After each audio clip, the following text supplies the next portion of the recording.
Adelante, entonces, ya está grabando. Muy bien, buenas tardes, paz y bien. Un saludo fraterno a todos y a todas los que están afinando su búsqueda del seguimiento de Jesucristo a través de Francisco de Asís, en lo que él nos presenta como proyectos evangélicos. Saludar a los frailes y a los hermanos que están participando como acompañantes y maestros de esta escuela. Saludar también de manera particular a Fray Anselmo, Fray René, y bueno, su servidor, que hemos tenido estos días la experiencia de ser trasladados del lugar, entendiendo aún más lo que dice San Francisco, que somos peregrinos y forasteros por este mundo.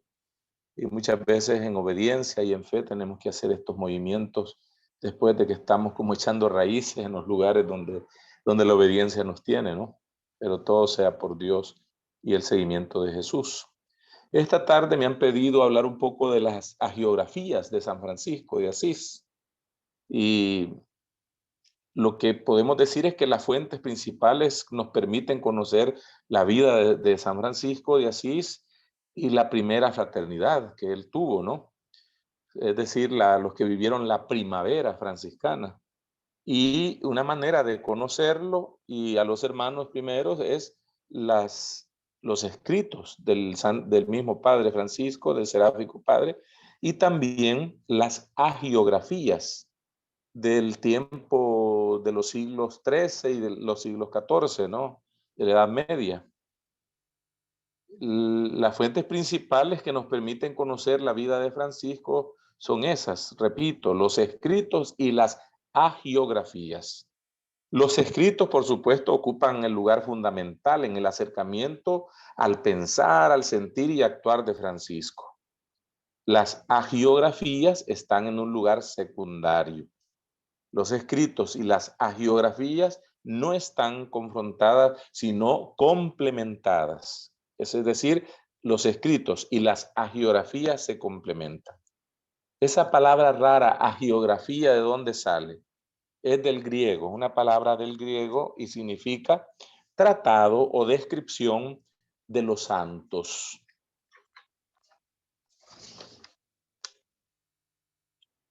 Entonces, es una disciplina científica y metodológica que tiene por el objeto el estudio, pues, de las hagiografías, pero sería la hagiología.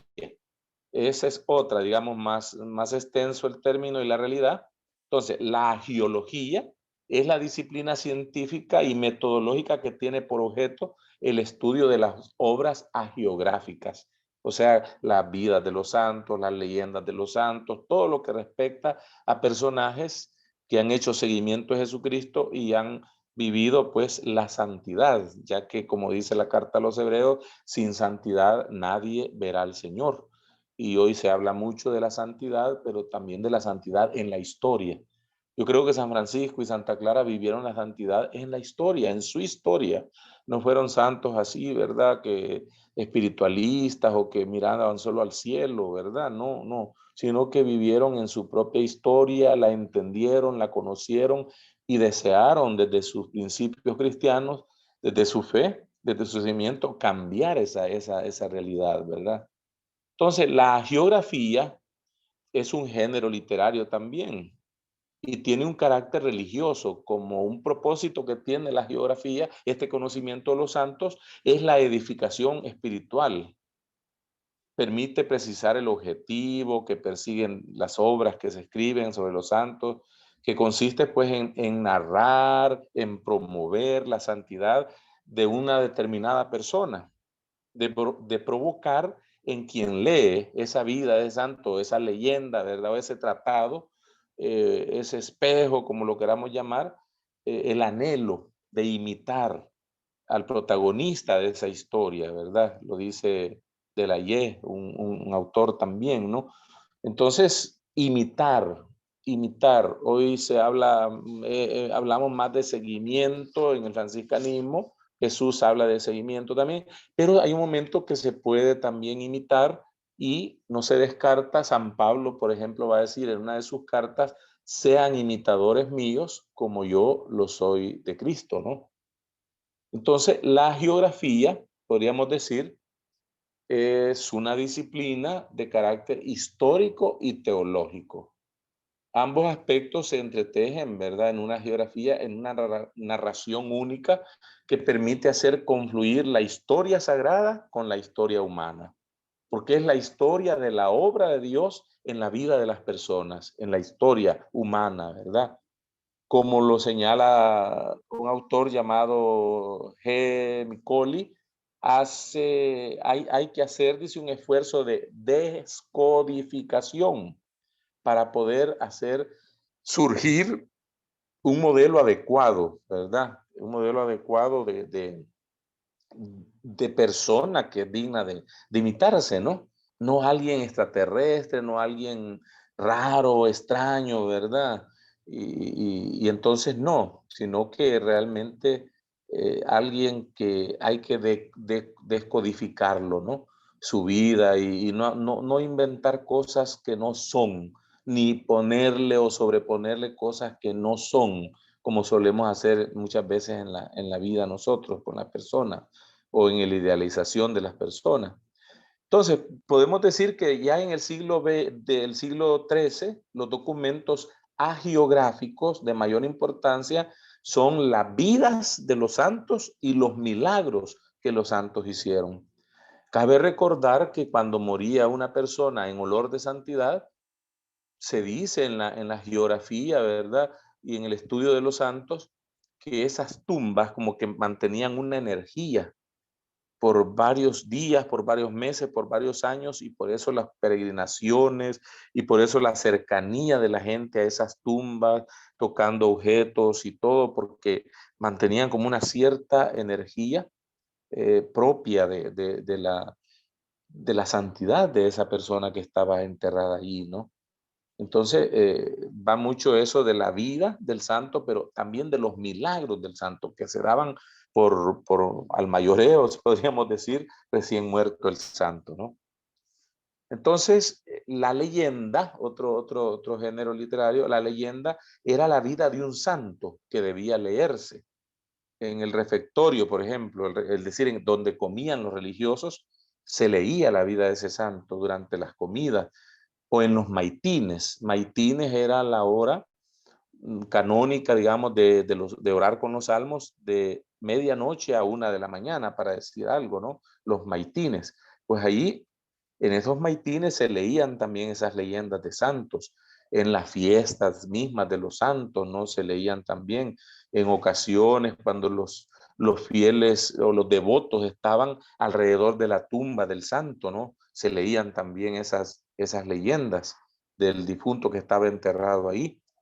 Y es importante pues verlo así, ¿no?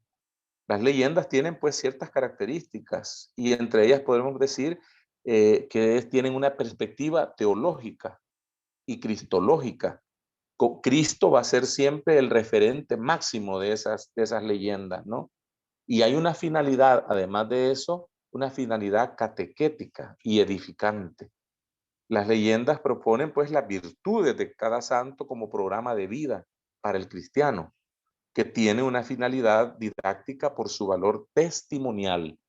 Eso es bien importante también. Otro elemento importante en la leyenda también son, o junto con la leyenda, son los milagros, decíamos.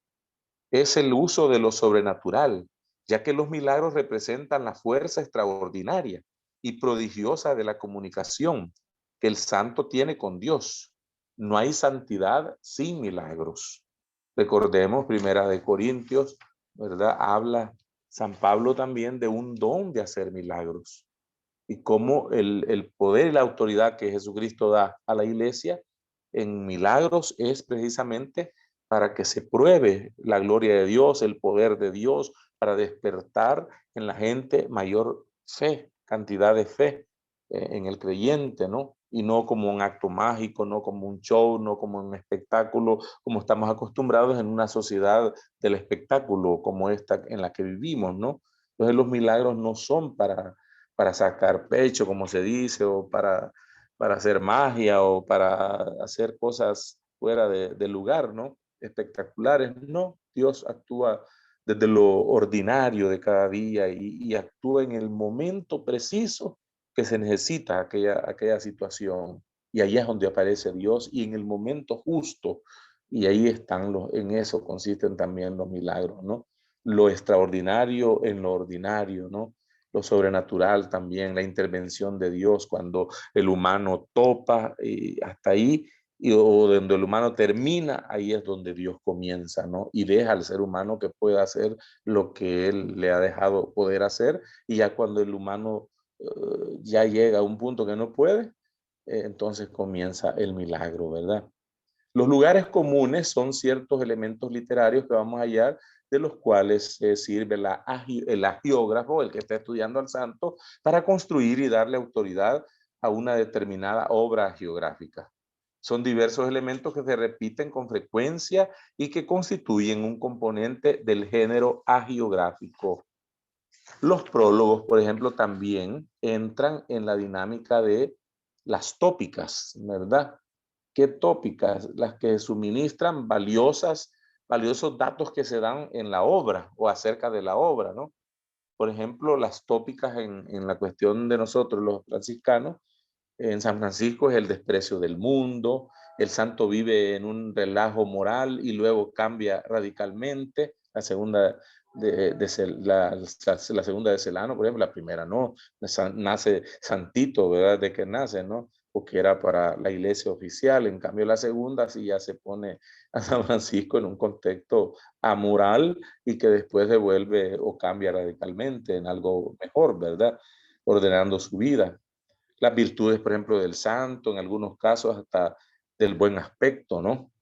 San Francisco, ustedes saben que hay una frase de él para los hermanos que dice que vayan siempre convenientemente graciosos. Es decir, pues que no andar así tampoco todos como tirados al abandono, ¿verdad? El deseo de martirio, la vida del santo, casi se vuelve un martirio constante. Francisco, San Antonio desearon el martirio, ¿verdad? Y era propio de aquella época. La lucha contra el demonio, las tentaciones, el santo sale vencedor, el santo como soldado de Cristo, como el caballero de la vida en la batalla, las premoniciones del santo, instruir o adivinar del santo, la relación especial del santo con los animales, con las criaturas, especiales fenómenos prodigiosos, relaciones especiales con los ladrones, el trato misericordioso con los leprosos, la forma ascética exagerada, curación de los endemoniados, ¿verdad? Eso de ascético exagerado sabemos cómo San Francisco fue un hombre de mucha penitencia, ¿no? Las cuaresmas que hacía, todo el cuerpo, cómo lo trató, ¿no? Era propio de la época, toda esa mentalidad, esa forma ascética y tiene que pedirle perdón, ¿no? Antes de morir. Entonces, las obras agiográficas poseen pues, un esquema narrativo constituido por tres aspectos importantes. La conversión, o sea, la conversión, la conversatio, o sea, la conducta, y la mirácula, o sea, los milagros. A través de estas secciones narrativas, el agiógrafo presenta la vida del santo. Hay un orden, ¿verdad? Un organigrama en ese sentido, ya sea para difundir la devoción del mismo, del santo, o también para la edificación de los fieles. Ellos no tienen como primera preocupación demostrar la veracidad de los hechos, sino más bien la edificación del lector y la gloria de Dios que se manifiesta en el siervo de Dios, pues en el santo, ¿no?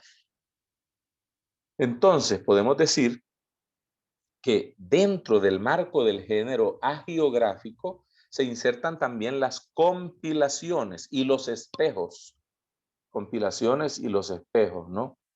Y entonces ambos en estricto rigor no se pueden calificar como leyenda, pero ofrecen una visión interesante sobre las virtudes más características de la vida del santo.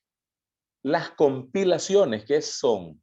Serían o son las colecciones de episodios comúnmente sobrepuestos entre ellos, ¿no? Y sin una lógica interna, recogidos generalmente para edificación personal.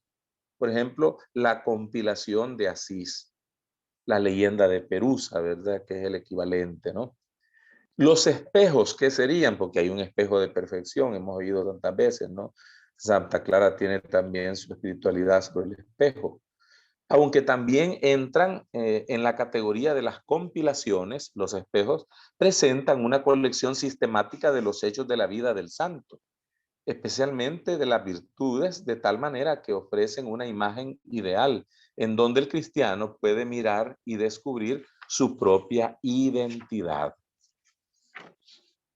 Vamos a decir también que hay un autor medieval o que un autor medieval no siente como contradicción utilizar un depósito común de hechos y expresiones que se van repitiendo a lo largo del tiempo y tampoco obviar la mención de las fuentes que usa para construir las obras. Es propio de los cánones del género hagiográfico medieval. Dentro del cuerpo hagiográfico franciscano se encuentran leyendas, compilaciones y espejos. No obstante, un elemento típico de la hagiografía franciscana también, que son las florecillas y los florilegios, ¿verdad? Entonces hay una producción literaria que se inauguró pocos días después de la muerte de Francisco. Se extendió a lo largo de todo el siglo XIII y se finalizó en las postrimerías del siglo XIV. Las fuentes hagiográficas son abundantes y variadas. A inicios del siglo XX se dio origen a la llamada cuestión franciscana. Hemos oído de eso y hemos hablado de eso, ¿verdad? Sobre Pablo Sabatier, que es como el aporte más grande que se da a esta de la cuestión franciscana, que consiste pues en los interrogantes que se plantean sobre las fuentes biográficas de San Francisco, escritas sobre todo en los siglos XIII y XIV. Porque hay que decir que se escribió mucho y algunas cosas eran como demasiado exageradas, pues, o idealizadas, no sé, fantasiosas si quieren, ¿no? Y lleva entonces esto, la problemática sobre la fuente franciscana, que es lo que trata la cuestión franciscana, lleva más de un siglo de una discusión crítica a nivel histórico, a nivel filológico también, ¿verdad? Y a ver si muchas obras eran auténticas, si los autores eran auténticos, ¿verdad? Los contenidos. No es siempre fácil precisar con detalles algunas cuestiones que dicen relación con las obras. Por ejemplo, el autor, repito, la fecha de composición, la finalidad, los destinatarios y las fuentes utilizadas por los distintos autores. Existe influencia de la tradición oral, testimonios que se daban de la vida de Francisco sin haber sido escritos. La mayoría hoy se verifica que gran parte de este material está en la compilación de Asís, tradiciones orales que vienen desde los primeros compañeros de nuestro Padre San Francisco. Existe una interdependencia de las obras, tanto en su relación y su evolución de las obras hagiográficas, ¿verdad? Podemos añadir, todas las obras aportan al perfil de Francisco y la primera fraternidad. Es un movimiento entre la interdependencia y la autonomía. Los autores son bastante variados, hay teólogos, hay latinistas como Tomás de Celano, los tres compañeros, un compañero que escribe, los autores son frailes, pero hay sacerdotes, seculares también, diocesanos, monjes benedictinos, un monasterio de Múnich, por ejemplo, unos monjes se ocuparon de eso. También algunos laicos se ocuparon de Francisco, de su vida, de su obra, de sus milagros. Y podemos añadir pues que hay un cuerpo hagiográfico franciscano y está compuesto por cuáles obras, las que ya conocemos. Pasaré ahorita a recorrerlas, ¿verdad? Abuelo de pájaros, son varias. La primera sería la vida del Beato Francisco, que posiblemente fue escrita, o más bien fue escrita en 1228 a 1229, conocida como Primera de Celano. Los inicios de la producción hagiográfica están marcados por dos acontecimientos significativos: la canonización de San Francisco y la vida del Beato San Francisco, de Tomás de Celano. Aquí entra también el personaje bien controversial como ha sido el hermano Elías, que fue ministro general. Con una carta encíclica anunció a toda la orden la muerte del Seráfico Padre la noche del 3 al 4 de octubre de 1226 en la Porciúncula. 2 años más tarde, el 16 de julio de 1228, Francisco fue canonizado en Asís por el Papa Gregorio IX a través de la bula de canonización. Poco después de la canonización fue publicada La vida del Beato San Francisco, redactada por Tomás de Celano y aprobada por el Papa Gregorio IX el 25 de febrero de 1229. En el prólogo de esta obra, el autor señala que narrará los hechos y la vida del Seráfico Padre, tanto lo que oyó de su propia boca como lo que conoció a través de testigos fieles y acreditados. Hay una tradición oral que viene de los primeros compañeros. También en esta obra hay elementos de la bula de canonización. Interesante, pues, estos datos de la primera hagiografía franciscana, ¿verdad? Entonces hay un significado bien importante dentro de la hagiografía franciscana. Ella representa, pues, una finísima lectura teológica de la experiencia de Francisco y de la familia religiosa que nació de él. Dice Bartol, hace esta anotación, ¿no? La repito. Finísima lectura teológica de la experiencia de Francisco y de la familia religiosa que nació de él. Tomás de Celano fue el biógrafo que dio al nuevo santo una fisonomía particular, cuya impronta estaba destinada a permanecer en la tradición de la iglesia. Lo dice Fernando Uribe, ¿verdad? Esta obra es un texto base para el estudio de la experiencia originaria de Francisco y de las primeras fraternidades minoríticas. Además, es una obra que sirvió como fuente para casi toda la geografía franciscana posterior a 1230. Después viene otra obra que sería el Memorial de los Recuerdos o Deseos, lo que llamamos Segunda de Celano, que surge entre los años 1230 y 1238. Es más breve y narra los acontecimientos de los últimos años de la vida, poniendo el énfasis en la novedad de los estigmas, 1230-1238. En Segunda de Celano, o Memorial de los Recuerdos o Deseos, por una parte busca completar lo que falta en la vida del Beato Francisco, o sea, lo que falta en la Primera de Celano, y agregar algunos hechos maravillosos de la conversión de San Francisco. Y por otra parte pretende mostrar sus virtudes y sus enseñanzas al estilo de los espejos, con el fin de presentarlo como un modelo de perfección a los lectores. En este memorial de los recuerdos o deseos o Segunda de Celano, tiene una finalidad formativa e informativa y está dirigida a los hermanos menores, tanto a los presentes como a los que van a venir. Una de las características principales de este memorial de los recuerdos o deseos o Segunda de Celano radica en la especial atención que le otorga a la dimensión eclesial de Francisco. Eso lo anota Fernando Uribe. Luego viene el Tratado de los Milagros, o Tercera de Celano se le llama también, aunque ha habido un descubrimiento último, ¿verdad?, de una Tercera de Celano también como tal, y esta se le llamó Tercera de Celano por tratarse también de él, ¿verdad?, como autor. Está dedicada a la glorificación, el Tratado de los Milagros, puesto que en ella se describe la canonización y se exponen los milagros protagonizados por él después de su muerte. La obra tiene como finalidad la promoción de la santidad de Francisco y la edificación de los laicos. Los destinatarios es el pueblo de Dios. En este tratado de los milagros, vemos que está compuesto por 19 capítulos. Cabe destacar que en el capítulo inicial Celano toma en consideración el primer milagro de Francisco, que es la fundación de la orden. En los capítulos centrales narra la novedad del milagro de los estigmas, los milagros realizados durante la vida y los milagros realizados después de la muerte del santo. Este Tratado de los Milagros tiene un especial interés, no solo por contar los milagros de San Francisco, sino también por demostrar que la obra comenzada por él, la orden de los hermanos menores, había sido aprobada por Dios. También lo dice Fernando Uribe. Entre los años 1232 y 1234, Julián de Espira, que era un músico experto, ¿verdad?, elabora el llamado Oficio de San Francisco y Vida de San Francisco.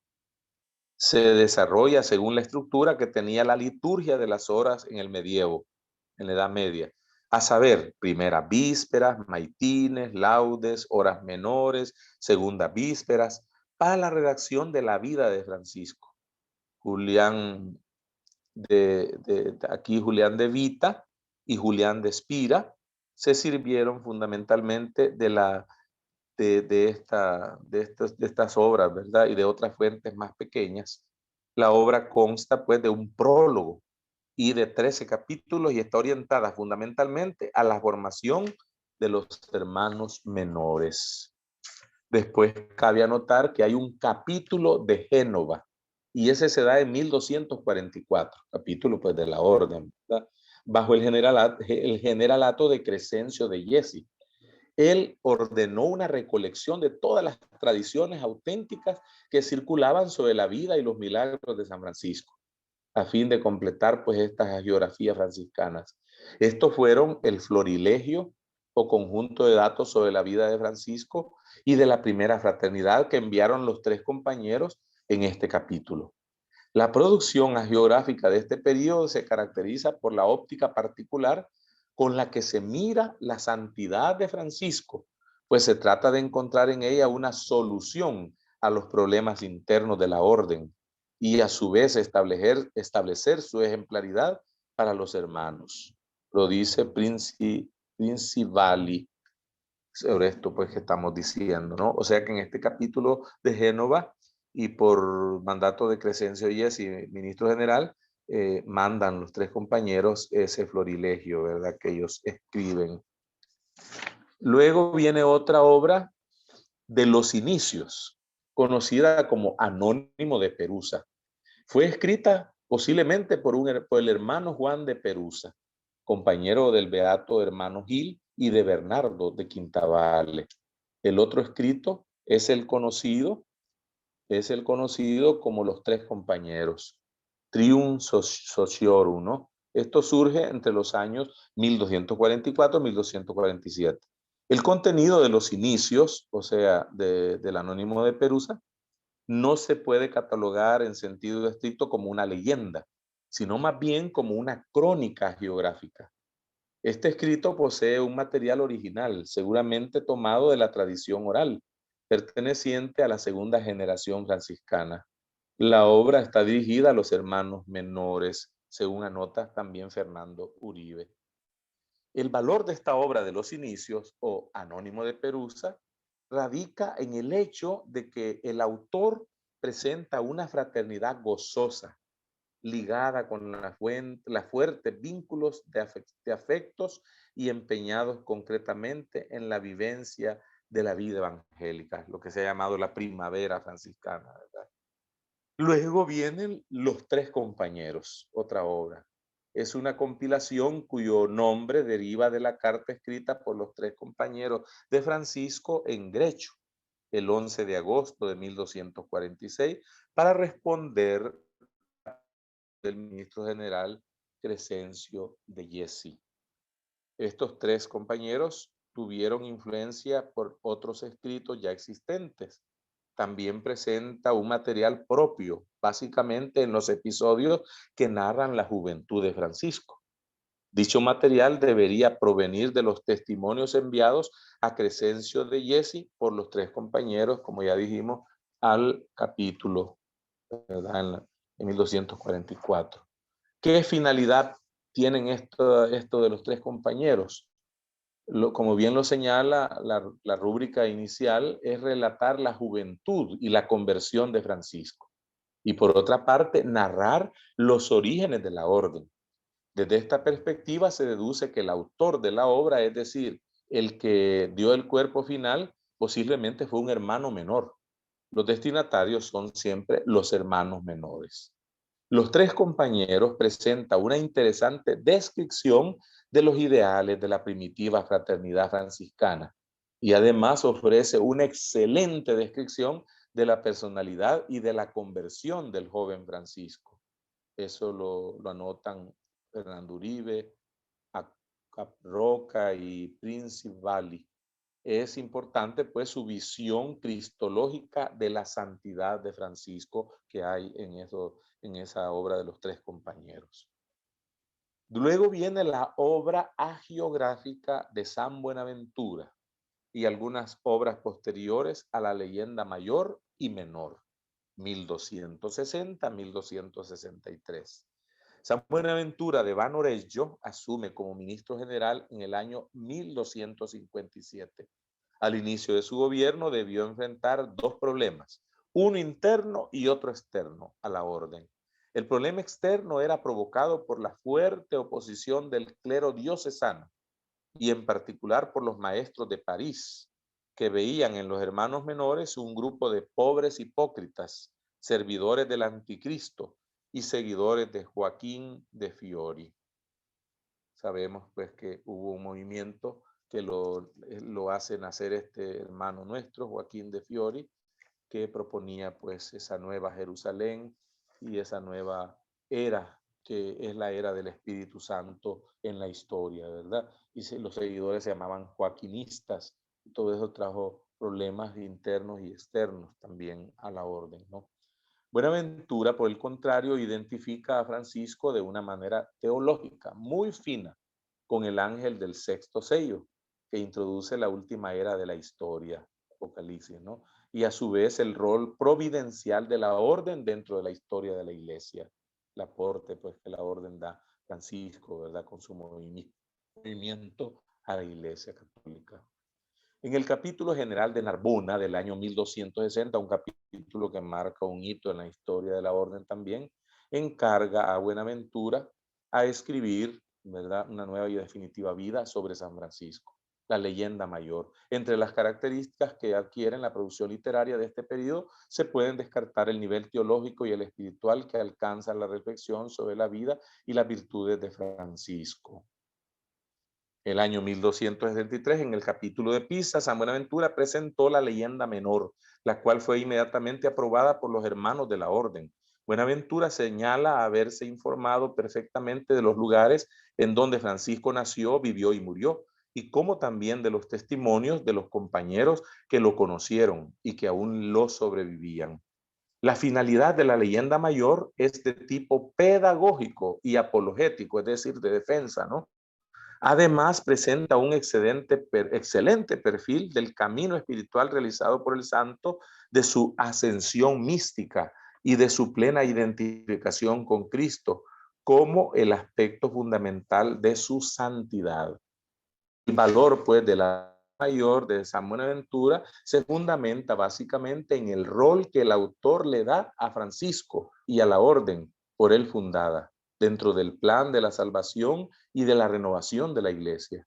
San Buenaventura le da a Francisco un papel escatológico. La obra de Buenaventura alcanzó tal éxito que el capítulo general celebrado en París en el año 1266 ordenó la destrucción de todas las biografías anteriores a la leyenda mayor. Esto también produjo muchos problemas. Como sabemos, históricamente se escondieron varias, se quemaron varias. De esas escondidas están hallando algunas, ¿verdad? Decisión junto con una exclusiva oficialidad a la leyenda mayor contribuyó a eclipsar la producción hagiográfica precedente. Interesante, ¿verdad? Fue una cosa, pues hasta cierto punto, un error.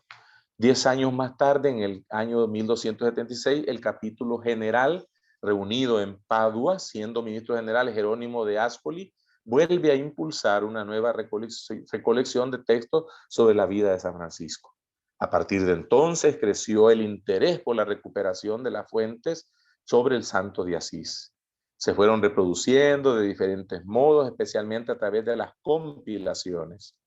Todas estas compilaciones contienen un material que en parte tiene su origen en la recolección de los testimonios ordenada por el capítulo de Génova en 1244.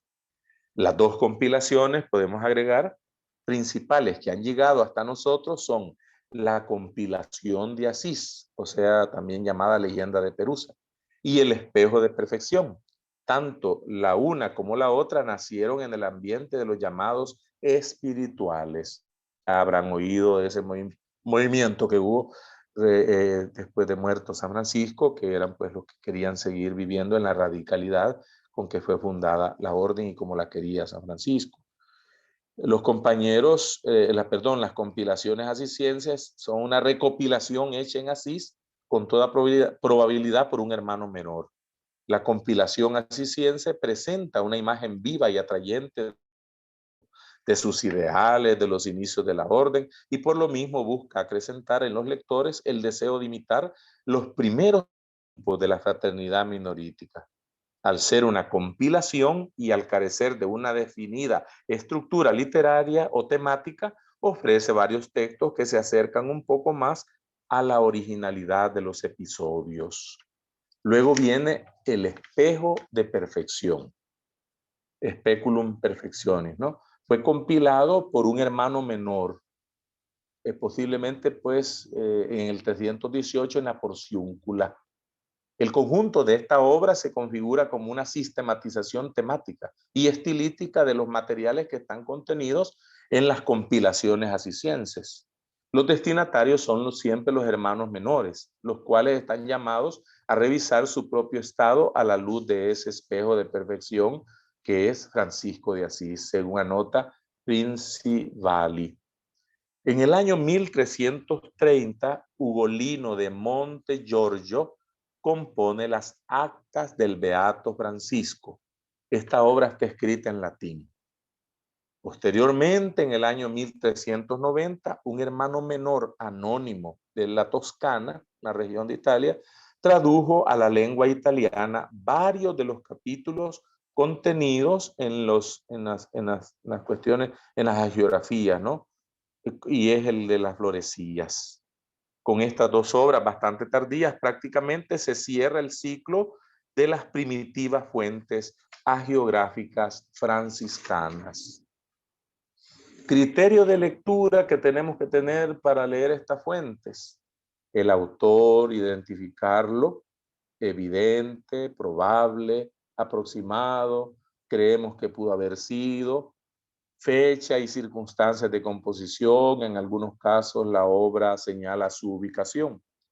Los hagiógrafos es un género literario y como el autor hizo la construcción del texto y de la obra. En la Edad Media no se citaba la fuente, ahí no se citaban las fuentes. Los estudios críticos tratan de definir cómo utilizó las fuentes. Algunas de las más comunes eran la Biblia, los santos padres de la iglesia, la hagiografía precedente, ¿verdad? Cada obra pues tiene su estructura. Es como identificar un mapa, seguir la estructura que los actores presentan. Por ejemplo, al inicio pone cómo va la obra, inicio, vida y muerte del santo. El estilo se tendrá que ir al texto en latín original. La Edad Media tenía su estilo. Las vidas de santos se hicieron para ser leídas en alta voz. La intención del autor y su finalidad. Los autores ponen la intención en el prólogo para que se conozca. Ejemplo, San Buenaventura hace una síntesis teológica de la santidad. Los destinatarios, muchos están dirigidos a todos los fieles de la iglesia. Otras están dirigidas a los frailes. Se quiere resaltar el momento que vive la orden. Hay una transmisión del texto, cómo llegó esta obra, pues, hasta este tiempo, la tradición manuscrita, cómo se hicieron las ediciones. Y esto, pues, estas anotaciones se fueron tomadas, pues, de unos apuntes, ¿verdad?, de las lecturas de las fuentes franciscanas y hagiográficas de Bernardo Molina, OFM Capuchino. Todas estas anotaciones hagiográficas. Bueno, hasta aquí.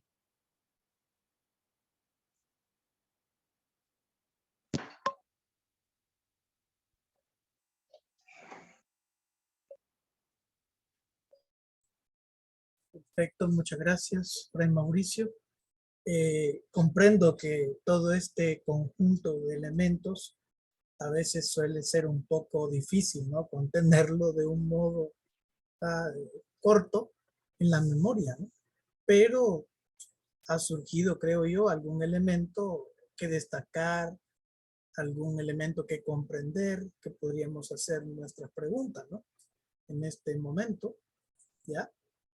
Detalles, curiosidades, durante se va dando la presentación, pues podemos de manera, ¿no?, libre, alguien que quiera hacer una pregunta, una inquietud sobre el tema presentado.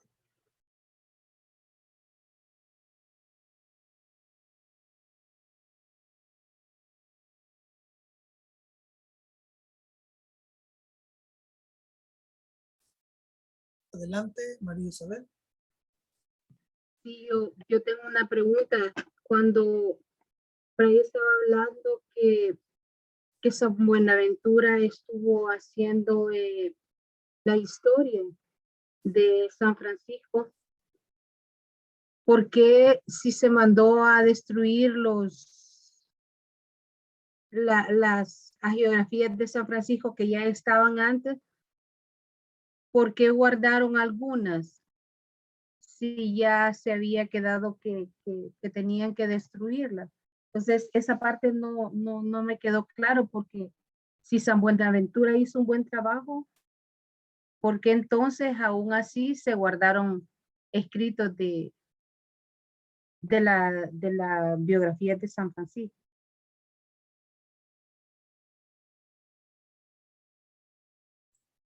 Bueno, primero estoy revisando si está Fray Mauricio. Creo que se retiró.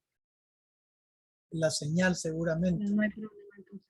Ya, seguramente fue la señal. Pero yo no soy experto en franciscanismo. No sé si las hermanas Clarisas tienen algún dato referente a eso, porque yo simplemente podría apelar al criterio de poder, ¿no? De autoridad. Él tenía la autoridad, era el ministro general. Y es lógico que él quiere establecer, como a veces la autoridad se le ocurre, ¿no?, que tiene la potestad de decir la verdad a todos. Y ese es un problema a veces de la autoridad y del poder, ¿ya? Y por allí Bukele en El Salvador, que cree que lo que él dice es la verdad. O sea, ese es ahí el problema. Pero, no sé, dejo abierto a alguien que sepa un poco de la historia, ¿no? Las hermanas franciscanas, las Clarisas, por ejemplo, ellas han hecho un buen estudio de historia del franciscanismo, inclusive de Santa Clara, ¿no? O alguien de acá que quiera contestarle a María Isabel.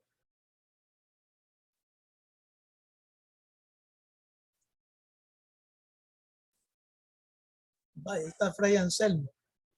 Ya. De seguro no escuchaste la conferencia entera, pero María Isabel le está preguntando. Sí, que sí, la por qué. escuché. Sí, la escuché. Perfecto, adelante. Sí, hay, bueno, una de las razones principales es que en esos momentos que ocurre eso, porque estamos hablando de 1262, cuando se envía a quemar, en el capítulo de Narbona, cuando se envía a quemar todas esas biografías o las hagiografías franciscanas, es porque la orden está pasando por momentos difíciles y los frailes toman diferentes aproximaciones. Aquí hay música siempre en la calle, va a ser difícil, creo. Se escucha, ¿verdad? ¿O no se escucha lo de la calle? Bien, ¿verdad? Se escucha un poco, pero se te escucha bien. Ah, va. Bueno, entonces resulta que los frailes entran en el estudio o en el conocimiento de las fuentes de San Francisco. Estoy hablando de los frailes que ya no conocieron a Francisco, porque los que lo conocieron a Francisco se mantienen en esta fidelidad a la figura histórica del fundador. Los que ya no conocieron a Francisco se van distorsionando y se van formando grupos. Por esa razón, y a eso responde que San Buenaventura en un análisis que se hace del capítulo, dicen, no, los frailes se están equivocando totalmente, ¿verdad? Y asumen estos rasgos que presenta tal autor, por ejemplo, el espejo de perfección. Ellos están asumiendo eso y se están yendo por esa línea, ¿no? ¿Y qué podemos hacer? Y viene el dilema de qué se puede hacer, ¿verdad? Y como siempre sucede, lo más fácil es quemar, borrar, ¿verdad? Borrón y cuenta nueva. Entonces llegan a la determinación de eliminar todos esos documentos, de borrar esas hagiografías y dejar una que fuera la legal, la auténtica, que en todo caso es la que escribió San Buenaventura, ¿verdad? La leyenda mayor, famosísima leyenda mayor. Todos llegan a ese acuerdo, pero como los mismos frailes siguen divididos, siguen en esa tensión fuerte de la división, no las queman, no le obedecen al ministro general.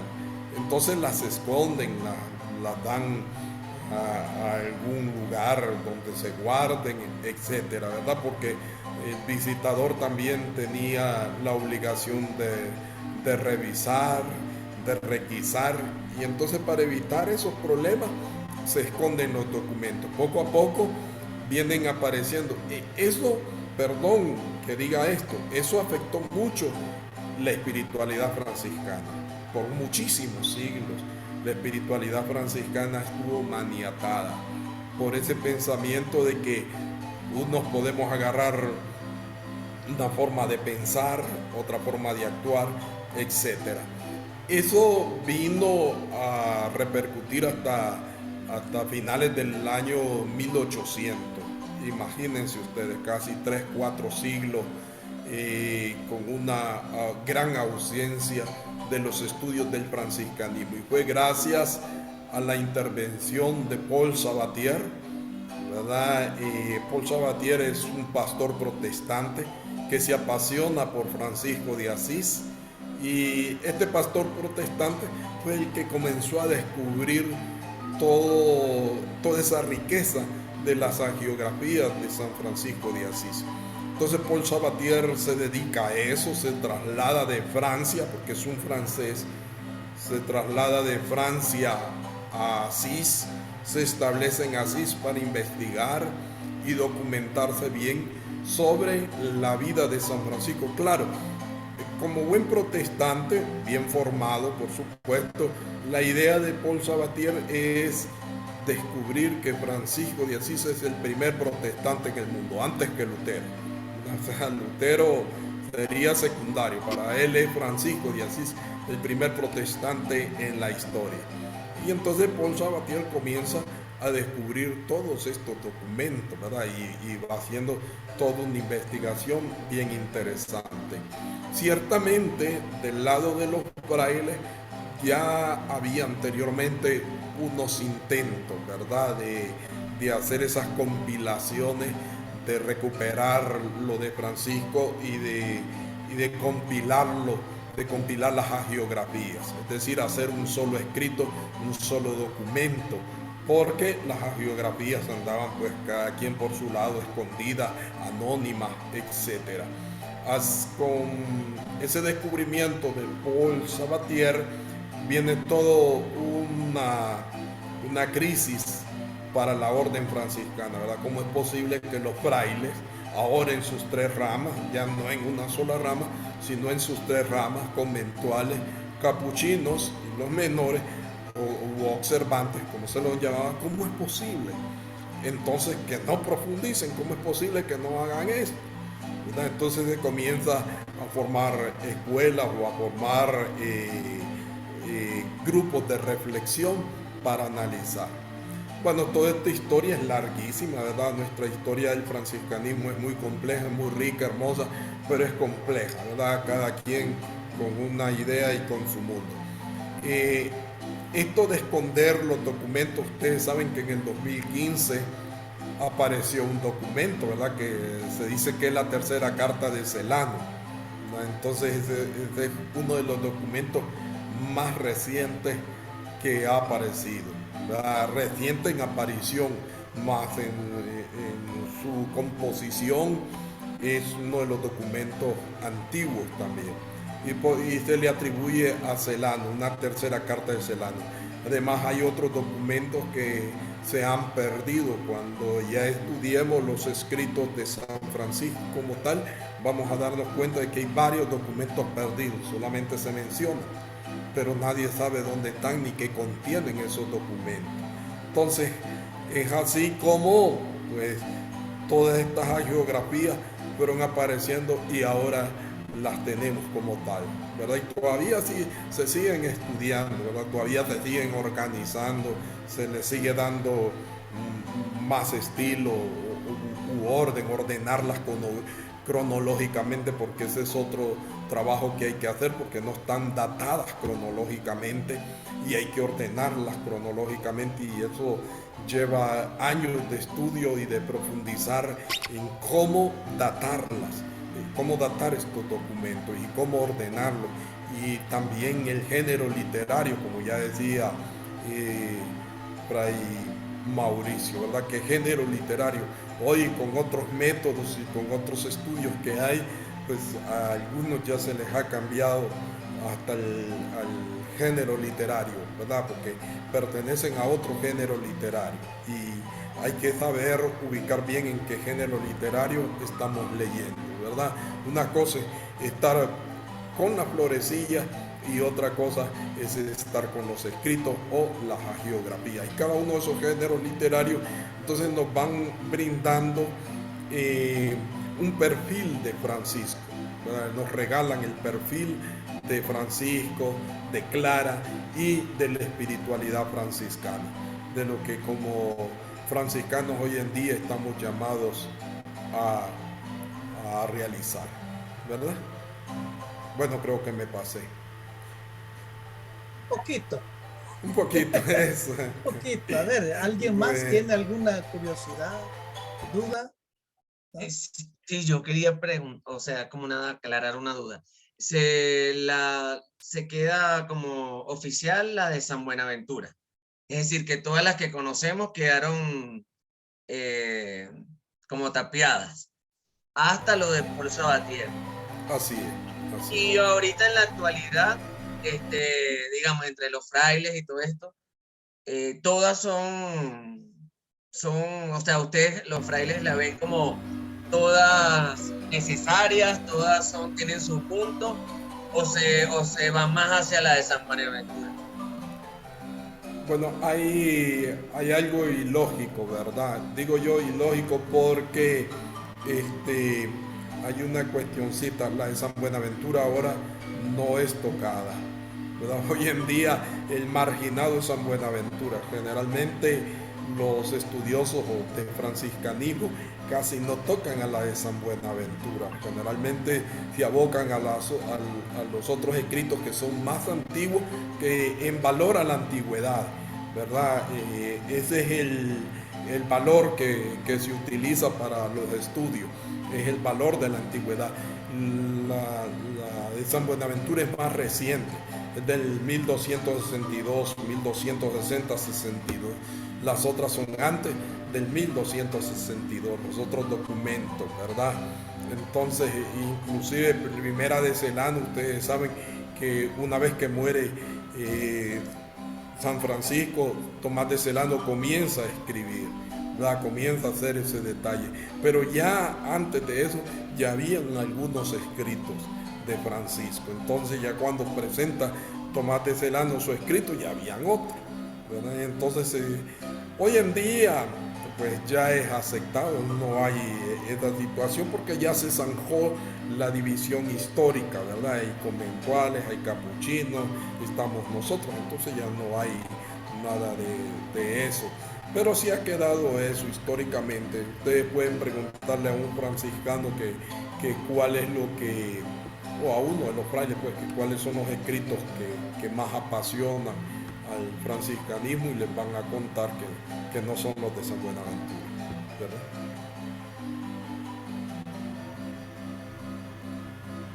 ¿Estamos ahí? ¿También? No sé, René, ¿hay un aporte? Ah, está por ahí René ahí. Bueno, de la pregunta, ¿o quién va a hablar? Pregunten. Estaba Estaba Mares, ¿no? Sí, Haciendo la Mares. pregunta. Ah, bien. Bueno, esa pregunta de Mare de la opción de los frailes también hace preguntar que si los frailes realmente estamos leyendo las geografías, ¿verdad? Esa es una siempre de reconocer. Lo que, con todos los avances que le explicó Mauricio y que ahorita recordaba o hacía ver Anselmo, o los nuevos, hay un equipo que está retomándolos en un conjunto, ¿va? En su conjunto. Entonces, sí han quedado los que tenemos, si tienen ABAC, ¿verdad? Esos están, ahí están las geografías, esas están aceptadas. Ya, las florecillas, por ejemplo, no, es como el último escrito, no geográfico, pero la última introducción o que se aceptó como contemporáneo, aunque es de 1300 y algo, pero se aceptó. A la otra, a lo que decía Anselmo, lo de San Buenaventura, como hablando de géneros literarios y de estilos y de intenciones, la de San Buenaventura es teológica y mística, ¿va? O sea, que apunta a la teología y a la mística. Entonces, la clave lectura es esa, más que la anecdótica y narrativa, ¿verdad? Es muy diferente al estilo de Tomás de Celano, que aunque resalta topos como, ¿verdad? Que Francisco habló con los pájaros y esa parte que ya decía, acordaba Mauricio, que esas son topos que les ponen a todos los santos, son narrativas y eso es lo valioso. Se puede considerar que primera de Celano, que hoy se llama a inicios de Francisco, es como la raíz de todas. Es como los evangelios, el evangelio de Marcos es como el primero, el protoevangelio, el primero. Entonces, así es la de Tomás de Celano, la primera.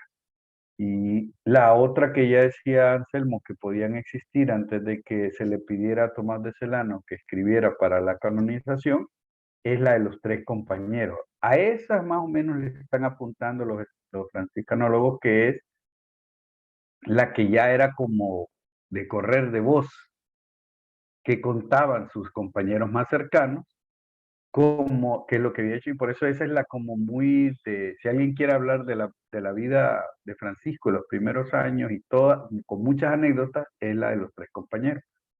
No tanto la institución, en cambio Tomás de Celano resalta la institución, y de ahí lo que cambia son los géneros en los espejos, que es más otro estilo, y las leyendas, como las que quedó, que le llamamos leyenda de Perusa, esas que ahí están, tienen su interés, lo que sucede es que hay que entrarles.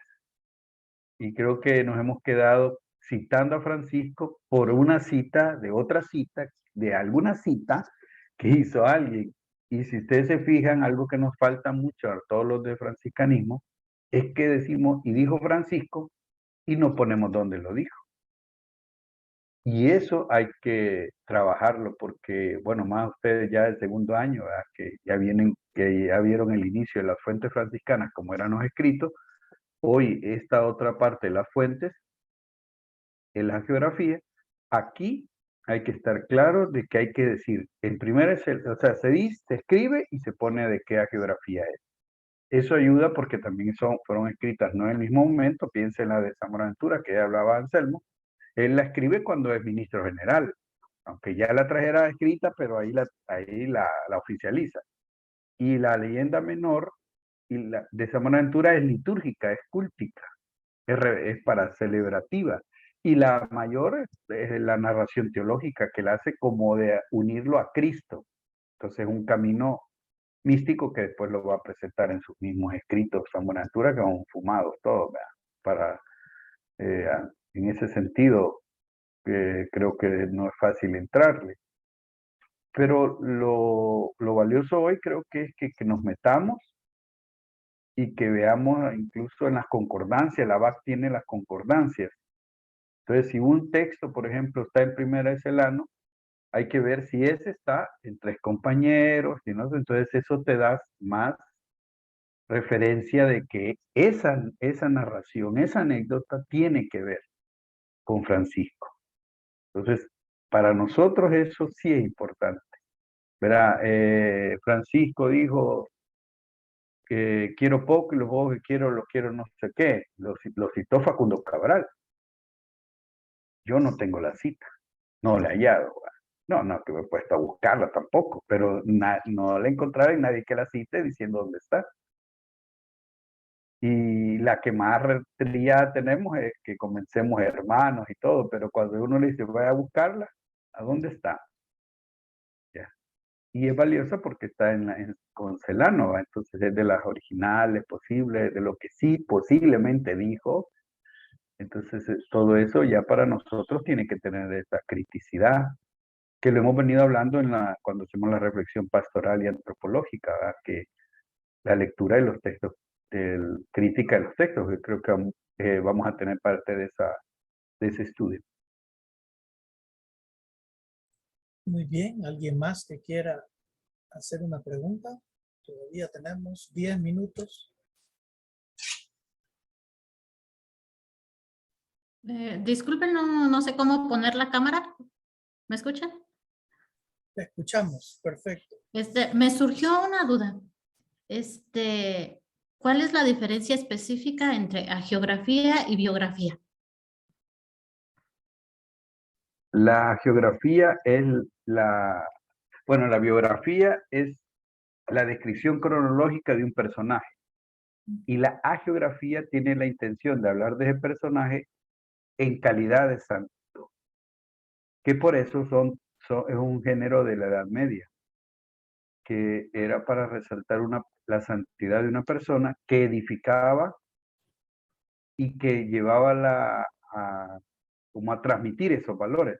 La biografía puede tenerlo, pero más nació en tal fecha, o hizo esto, lo otro, sin una interpretación que apunta a resaltar la santidad de la persona. De hecho, la biografía la seguimos usando, la geografía ya no se sigue usando. Porque hoy para que el Vaticano canonice a alguien, pues David puede explicarnos lo difícil que es y los errores que tiene el proceso. Muchas gracias. Bueno, sí, otro elemento quizás en Biblia se maneja lo hagiográfico como también para buscar la intención misma del autor. Y eso es lo complicado, ¿no? Cómo entrarle al lugar, a la cultura, al tiempo, para detectar si lo que está diciendo el autor es su pensamiento o es el pensamiento de quien habla. Esa es otra complicación en la historia para los que examinan los textos. Bien, adelante. ¿Alguien más quiere hacer una pregunta?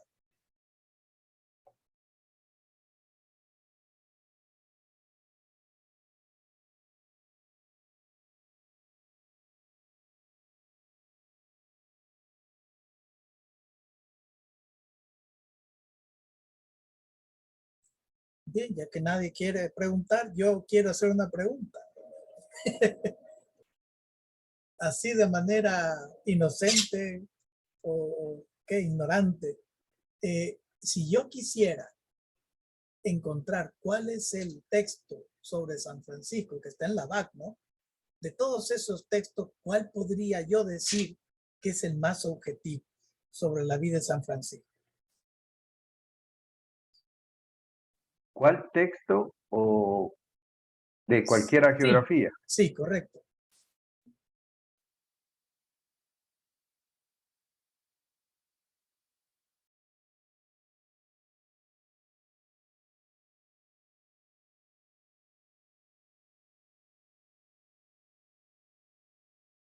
Aunque no nos salga René diciendo que solo una frase es la más subjetiva.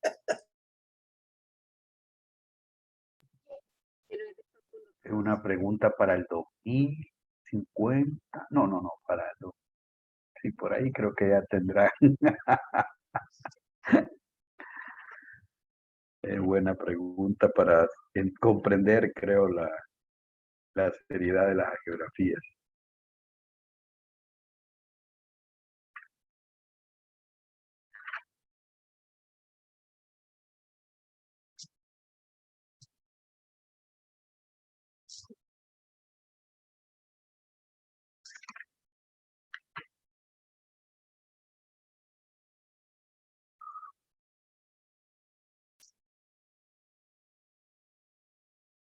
Debido a la dificultad de la, como vale que no la contestar, de este tramposo David, que dijo que era inocente,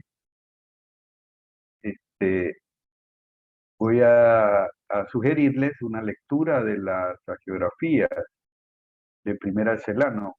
Ya saben, si no tienen el libro, saben que en Directorio Franciscano pueden leer, ¿verdad? Sí, tal vez más adelante también las enviamos en digital, ¿verdad? El PDF, ¿no? Pero hagan el ejercicio de leer del número 16 de Primera Celano, que estamos llamando al 35. Pueden leerlo, esos del 16 al 35, hay números y capítulos, yo les he dado los números, del 16 al 35, en la Primera Celano. Y si tienen las concordancias, ¿verdad? Para ver en cuál otra están esos textos que van a acercarse. Fíjense en la narrativa, de seguro ya los han leído, de seguro han escuchado las narraciones que allí están, pero el ejercicio es para ver dónde ubicar uno de las narrativas de Francisco. Prepara mi iglesia, y eso, ¿de dónde sale? ¿Dónde está? ¿Qué geografías las tiene? Para nosotros tiene que ser así la pregunta y entrar. Así que esto creo que el ejercicio puede ayudar un poquito en esta reflexión que estamos aprendiendo.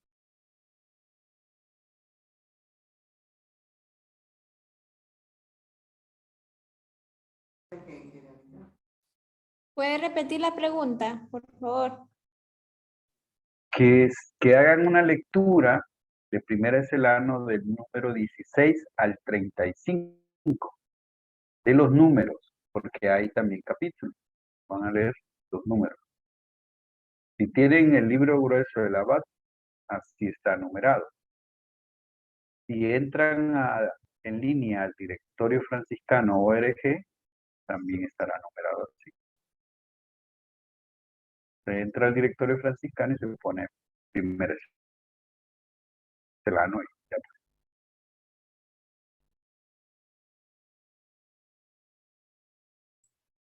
Perfecto, gracias. Entonces, ¿alguien más que quiere todavía? 4 minutitos. Bien se puede solventar alguna otra duda. Sí, perdón, que quería preguntar, que se me olvidó preguntar ahorita, que no escuché cuando lo del Paul Sabatier, ¿en qué fecha fue? ¿En qué año? Lo que explicó Fray Anselmo de Paul Sabatier.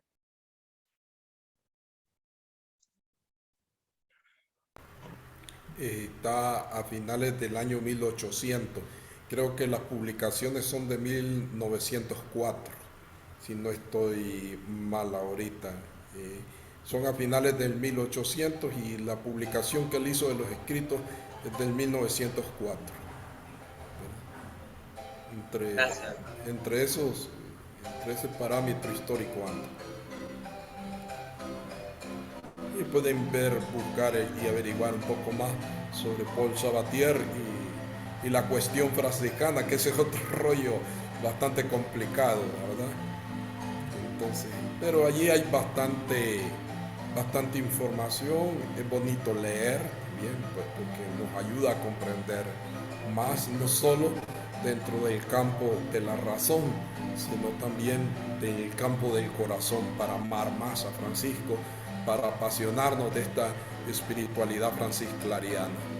Entonces, no hay que buscarlo solo a través de la razón, de esta lógica, del conocimiento, sino de la lógica del corazón, del amor, de la entrega, de lo que nos apasiona y de lo que nos es común con Francisco de Asís.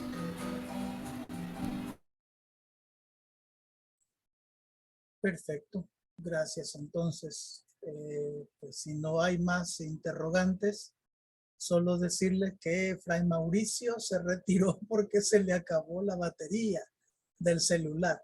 Esa fue la razón, pero gracias a Dios, exacto cuando terminó el tema, desapareció, ¿no? O sea que nos dio un buen servicio y le agradecemos, ¿no? Ya me contacté con él y esa fue la razón. No vayan a creer que pasó algo, ¿ah? O tuvo que salir rápido para ir a celebrar la Eucaristía, algo por el estilo. Esa fue la razón. Una pregunta, solo el material que él estaba compartiendo, eso no lo van a compartir a nosotras, si es posible. Sí, con todo gusto. Vamos a esperar juntar todas las inscripciones, ¿ya?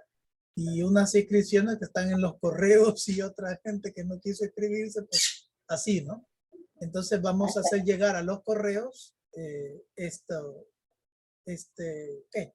PDF, ¿no? Que fue presentando Fray Mauricio. Claro que sí.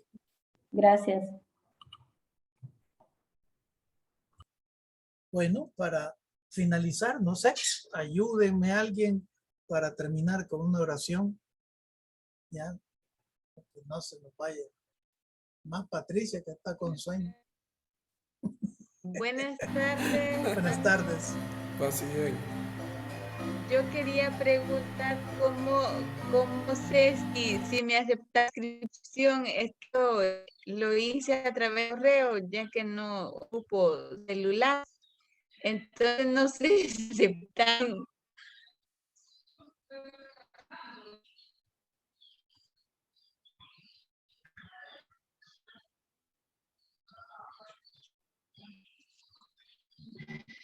Acabo de poner mi celular ahí. 513 es El Salvador y el celular, ¿no? Ahí me escribe, por favor, y ahí me explica todo el detalle, ¿verdad? Ayúdeme a alguien. Gracias. Para servirle, no hay problema. Ayúdeme a alguien con la oración final, por favor. Venga, yo hago la oración final hoy. Gracias. Pues te damos gracias, Señor, por habernos permitido reunirnos en esta ocasión, en la distancia. Te damos gracias por las tecnologías que podemos utilizar para estar todos juntos a pesar de estar tan lejos. Y te pedimos que todo esto que estamos recibiendo gracias a muchos hermanos que están trabajando duro para que podamos recibirlo, pues pueda dar frutos en nosotros y que sepamos transmitirlo también en nuestras fraternidades. Te pedimos también que bendigas a todas las personas que están presentes y a todas las personas que están en nuestros corazones. En nombre del Padre, del Hijo, del Espíritu Santo. Amén. Muchas gracias a todos y a todas. Pase bien. Pase bien, muchísimas gracias, pase bien. Bendiciones, pues que descansen. Gracias. Descansen. Bueno, muchas gracias, pase bien. Muchas gracias. Muchas gracias, pase bien, descansen. Pase bien. Bueno, pase bien.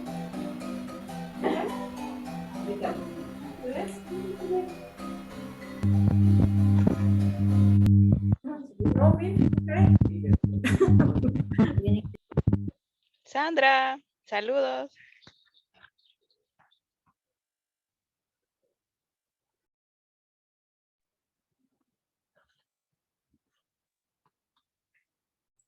Le digo saludos y se fue.